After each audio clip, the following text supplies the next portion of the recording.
Basically మనం urine అనేది if it is like more solutes, మనం తీసుకునే ఫుడ్ మెటీరియల్స్లో if there are more solutes and there is less liquid, మనం తక్కువ వాటర్ తీసుకోవడం వల్ల ఈ సొల్యూట్స్ అనేటివి యూరిన్లో ఎక్కువైపోయి ఆ సొల్యూట్స్ క్రిస్టల్స్గా మారడమే మనం రీనల్ స్టోన్స్ అంటాం. Renal stones nothing but kidney stones. And there are many causes that we are going to discuss one by one. And ఈ రీనల్ స్టోన్స్ అనేవి వరల్డ్ వైడ్ మనకి 2% to 20% వరకు ఉంటాయి.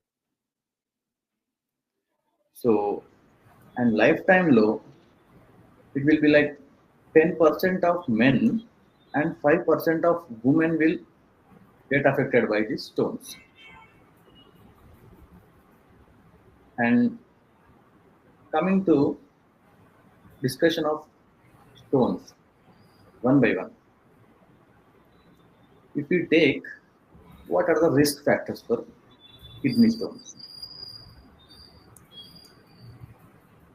వాటర్ తక్కువగా తీసుకోవడం, ముఖ్యంగా సమ్మర్ సీజన్లో మనం వాటర్ క్వాంటిటీ అనేది ఒక 1 లీటర్, నార్మల్లీ మనం 3 లీటర్స్ నుంచి 3.5 లీటర్స్ వరకు తీసుకోవాలి.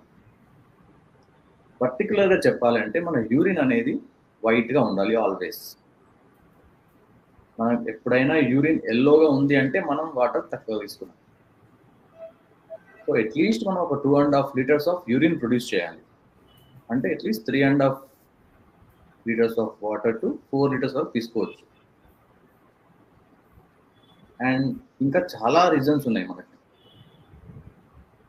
the causes of renal stones అంటామని. it could be renal stones, అవి జారి కిందికి రావడం వల్ల యూరెటర్లో స్టక్ అవుతాయి, that we are called ureteral stones. బ్లాడర్లో కూడా ప్రైమరీగా స్టోన్స్ ఫామ్ అవుతాయి, కిడ్నీ నుంచి బ్లాడర్లో పడిన కూడా బ్లాడర్ స్టోన్స్ అంటాం. They are called secondary stones. So basically we have kidney stones, bladder stones. These stones can also stuck in the urethra. సో ఇంకా మనం వీటి కారణాల గురించి మాట్లాడుకుంటే, high intake of animal protein. Nowadays we are taking animal protein in high quantities. People are taking 2, 3, 4 times in a week. Previously we are not used to this type of